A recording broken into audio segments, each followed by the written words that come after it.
The final cut is a masterpiece. But the first draft is a war zone. This is between the frames. The scene is etched into film history. A creature, torn between his two selves, crouches in the dark. One side, a wretched, hissing thing named Gollum, demands blood. The other, a pitiable, wide-eyed being called Smeagol, pleads for loyalty. It's a schizophrenic monologue delivered by a single digital character, conveying raw, human emotion. This moment is the linchpin of The Lord of the Rings, The Two Towers. But that moment and the entire character of Gollum almost didn't work. In the original cut of the film, Gollum was a technological achievement, but an emotional void. Director Peter Jackson, deep in the frantic final months of post-production, faced a terrifying reality. The heart of his billion-dollar trilogy was beating weakly inside a CGI shell. The clock was ticking, and the most ambitious character in cinema history was failing. The original plan for Gollum seemed straightforward, at least on paper. Andy Serkis, a brilliant character actor, was hired to provide the voice. He would go into a recording booth, deliver his lines, and the animation team at Weta Digital would use his powerful vocal performance as inspiration to build the character from scratch. The early tests were unsettling. The CGI for 2001 was undeniably impressive. The model had detailed skin, sinewy muscles, and those famously large, luminous eyes. But Gollum felt like a thing. He was a creepy, animated creature, not a tragic, corrupted being. The animators were some of the best in the world, but they were essentially interpreting a voice, trying to reverse engineer emotion. The result was a technical marvel with a hollow center. When they assembled the early cut of the crucial Smeagol vs. Gollum scene, the problem became glaringly obvious. The dialogue was there, but the performance felt disconnected.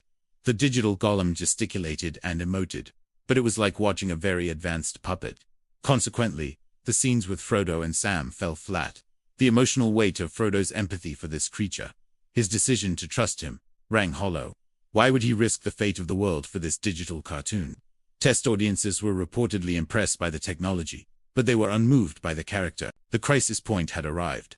The film was just months from its global release. Theaters were booked, marketing was in full swing, and one of its central, most expensive figures was a digital puppet without a soul. A fix was needed, and it needed to be radical. The intervention came directly from Peter Jackson. He watched the footage over and over, realizing the problem wasn't the animation. It was the source of the performance. The animators were brilliant, but they were animating from audio reference, not from genuine, physical embodiment. In a desperate, financially terrifying gamble, Jackson halted the final rendering process, a decision that would cost millions and throw the already punishing schedule into chaos. He made a call and brought Andy Serkis back, not to a recording booth in London, but to the film sets in New Zealand. This was the pivotal moment. Serkis donned what was then a primitive, cumbersome motion capture suit, covered in reflective markers, and stepped onto the set with Elijah Wood and Sean Astin. For the first time, Gollum's physicality, his twitchy, animalistic movements, his hunched posture, his darting eyes, his trembling hands came directly from an actor reacting in real time to the other performers. Serkis wasn't just a voice anymore. He was Gollum, physically present in the scene, crawling over rocks and looking into Frodo's eyes. This fundamentally changed the dynamic. Elijah Wood and Sean Astin were no longer acting opposite a tennis ball on a stick. They were acting opposite a committed, terrifying, and deeply pathetic character. Their performances became richer, more believable, and more empathetic as a result. The most specific fix came with the iconic Smeagol vs. Gollum dialogue. It was entirely reshot. They set up two cameras. One was focused tightly on Serkis, as he, with incredible dexterity, performed both sides of the argument. He would physically shift his body, change his posture, and alter his facial expressions to distinguish between the cowering Smeagol and the aggressive Gollum. The other camera captured Frodo and Sam's horrified and pitiful reactions to this live, on-set breakdown. This new footage became the absolute foundation for the animators. They no longer had to guess what Gollum would do. They had a perfect human-driven template. They could now meticulously map Serkis's captured movements and, crucially, his facial expressions directly onto the digital Gollum model. The hidden detail that sold the entire performance was the translation of Serkis's own face. Weta's team studied his facial muscles, the slight twitch of his lip when snarling as Gollum, the heartbreaking flutter of his eyelids as Smeagol. These weren't details added by an animator's whim. They were captured directly from life. This last-minute high-stakes pivot did more than just save a single character. It created an entirely new filmmaking language. Gollum went from being the film's biggest risk to its most universally acclaimed element.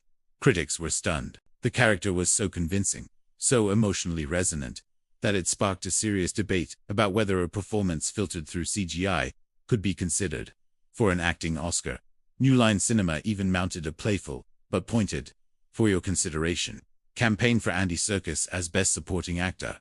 Gollum had transcended from a special effect into a legitimate, award-worthy performance. But let's not forget the unsung heroes here. While Serkis deservedly became the face of this breakthrough, the VFX team at Weta Digital performed an absolute miracle. They had to effectively rebuild the character's performance from the ground up, in a matter of weeks, under the most crushing pressure imaginable. They integrated the new motion capture data, re-rendering hundreds of shots while the delivery deadline loomed. It was a fusion of human artistry and technical genius, with animators working side by side with Serkis to ensure every nuance of his performance was honored in the final render. Jackson's decision proved a profound creative lesson. Technology must always serve performance, not replace it. The soul of a digital character has to come from a human source. This paradigm shift, born out of a crisis on the Two Towers, directly birthed the modern era of performance capture. It paved the way for James Cameron's Avatar, the rebooted Planet of the Apes trilogy, and countless other films where digital characters carry the emotional core of the story. So, the legacy is this simple principle: emotion before pixels. The most advanced CGI in the world is utterly meaningless if it doesn't make the audience feel something. For creators everywhere, the lesson is to protect and prioritize the human element at all costs, even if it means embracing last-minute chaos and career-defining gambles. The edit that saved Gollum wasn't really a cut, it was an addition. It was the addition of a beating, human heart inside a digital body. What other digital character do you think was saved by a performer's last-minute input, or a similar creative pivot? Let us know in the comments below. And for more stories from behind the edit, make sure to subscribe to Between the Frames. Thanks for watching.